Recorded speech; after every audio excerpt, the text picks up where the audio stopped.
In this video, I'm going to show you how you can permanently delete WhatsApp backup on your iPhone. Be sure to watch the video to the very end so you don't make any mistakes. And of course, do not forget to like this video and subscribe to my channel. Thanks guys. So let's get started, and the first stop, we can open up WhatsApp app, then go to settings, chats, and then chat backup. That's where we can find our chat backup. We can top it backup now to create the latest backup. However, on that screen, if we do not have an option to delete that backup, to delete it from the iCloud, we need to go to settings, then top right here at your name. Select iCloud and then manage account storage.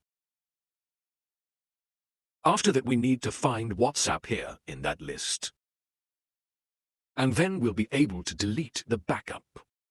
By hitting and delete data, we can just stop and delete data, and then that will remove WhatsApp backup permanently from your iCloud.